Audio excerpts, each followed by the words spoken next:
metaphysics is talking about who are you, what makes you valid, why are you here, what is existence, all these questions. And many times when I get patients in who have psychological problems, now what's a psychological problem?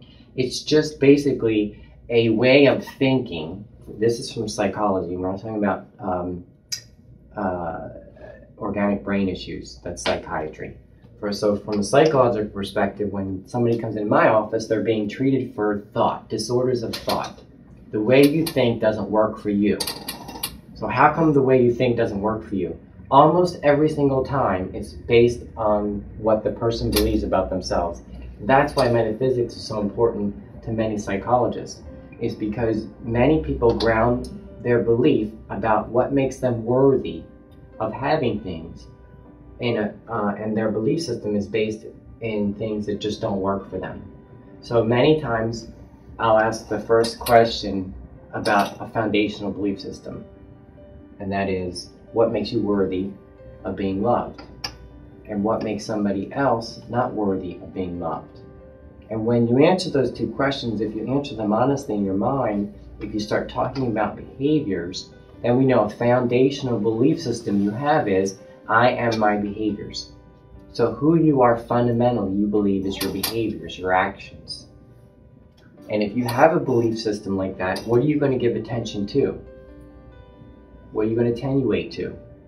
You're going to attenuate to and give a great deal of attention to making sure that your behaviors are perfect. So what can that create? Anxiety, personality disorders, panic, fear. Because if I was attenuating to I am my behaviors right now, I would be in a schizophrenic thought process of ruminating anxiety, because every single one of you are looking at me different right now, and I would care about what all of you were thinking, and am I behaving correctly? Am I doing this right? Am I saying this wrong? Am I saying the wrong thing? Am I saying the right thing? I'd be caught up in this web of fear, because I would be giving all my power away to everybody else in the room to determine my worthiness based on my behaviors. So you see how that doesn't work.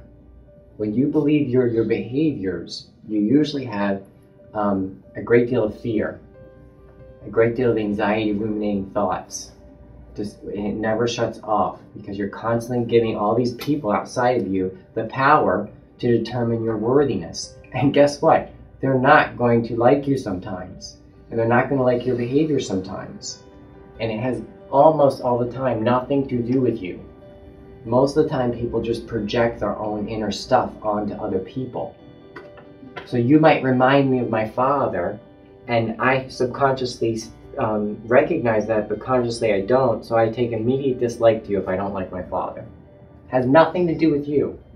But if you believe your behaviors, you'll assume, well, it has to do with me. I must have done something wrong. What did I do wrong? Your beliefs about who you are really matter. That's really metaphysics.